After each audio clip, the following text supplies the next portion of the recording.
नमस्कार दोस्तों, जैसा कि आप जानते हैं पटना यूनिवर्सिटी में छात्र संघ का चुनाव था बीते सप्ताह और कल रात इस चुनाव का रिजल्ट भी आ गए हैं। अगर मैं पटना यूनिवर्सिटी की पृष्ठभूमि के बारे में बात करूं तो इसकी स्थापना हुई थी 1 अक्टूबर 1917 को। और ये बिहार का पहला विश्वविद्यालय थे और भारतवर्ष का पहले 7 विश्वविद्यालयों में से एक है पटना यूनिवर्सिटी। इस यूनिवर्सिटी ने बिहार को बड़े राजनेता दिए, भारतवर्ष को कितने न जाने कितने पदाधिकारी दिए, आईएएस अफसर्स दिए। आज इसकी स्थिति थोड़ी डामाडोल है। पर अगर मैं बात करूं बड़े राजनेताओं की, तो इसी यूनिवर्सिटी से पढ़कर निकले हैं हमारे बिहार के पूर्व चीफ मिनिस्टर लालू प्रसाद यादव, बिहार के current chief minister Nitish Kumar ji, Sushil Modi, Ravishankar Prasad, Ashwini Choubey जैसे बड़े दिग्गज नेता इसी पटना यूनिवर्सिटी से पढ़कर निकले हैं। लालू यादव पहली बार प्रेसिडेंट ऑफ पीयूएसयू बने थे 1973 में।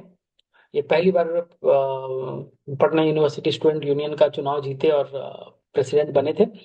अगर मैं बात करूं 2025 के चुनाव की, तो इस बार पहली बार एक छात्रा एक छात्रा ने अध्यक्ष पद पर बाजी मारी है, जिनका नाम है मैथिली मृणालिनी।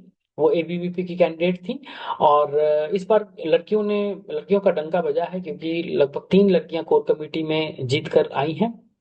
वाइस प्रेसिडेंट के पद पर निर्दलीय धीरज कुमार हैं। जनरल सेक्रेटरी के पद पर सलोनी राज, वो भी निर्दलीय कैंडिडेट। जॉइंट सेक्रेटरी के पद पर रोहन कुमार एनएसयूआई के कैंडिडेट थे।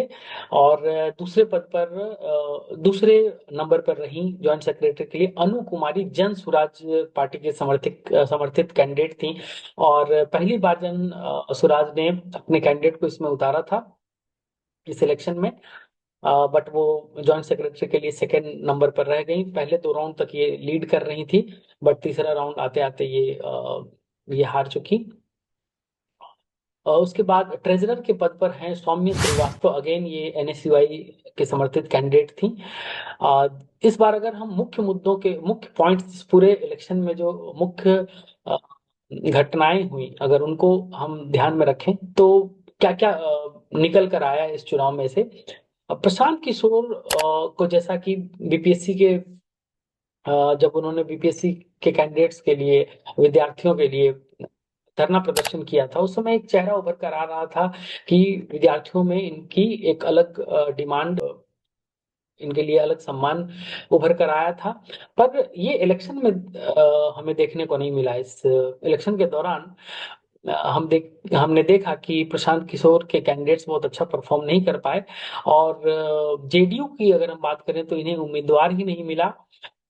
इनके इनके स्टूडेंट विंग में ही मतभेद था, इस कारण से जेडीयू ने अपने कैंडिडेट्स नहीं उतारे इस इलेक्शन में। छात्र राजद की अगर हम बात करें तो इनके कैंडिडेट्स ने अपना नॉमिनेशन किया और इलेक्शन लड़ा, बट इनके नेताओं की तरफ से बहुत ज्यादा समर्थन नहीं मिल पाने के कारण इनके कैंडिडेट्स जीत नहीं पाए। पप्पू यादव, जब इनकी पार्टी हुआ करती थी जाप पार्टी, जन अधिकार पार्टी, तो इनके कैंडिडेट पीयूएसयू में जीत कर भी आए थे, मनीष यादव। बट इस बार इन्हें ना एनएसयूआई ने ना ही कांग्रेस की तरफ से कि, किसी ने इन्हें रीच आउट भी नहीं किया कि इस इलेक्शन में मध्यस्थता करके बच्चों का समर्थन करें और जिताने का काम करें। तो इस कारण से ना ही कन्हैया कुमार, जो अभी बिहार में पदयात्रा कर रहे हैं, उनके तरफ से भी कोई बहुत अ, समर्थन या फिर आकर कैंपेनिंग में उन्हें कभी नहीं देखा गया। तो कैंडिडेट, अगर एनएसयूआई के कैंडिडेट्स अध्यक्ष पद पर नहीं जीत पाए, तो कहीं ना कहीं इनकी लापरवाही भी कही जा सकती है। कन्हैया कुमार और पप्पू यादव को नजरअंदाज करना एक बड़ी भूल के रूप में साबित हुई। और अगर हम सच में बात करें तो किसी ने अगर पूरा दमखम लगाया इस चुनाव में, तो वो थी एबीवीपी की टीम। चाहे वो प्रशांत किशोर के अध्यक्ष पद के कैंडिडेट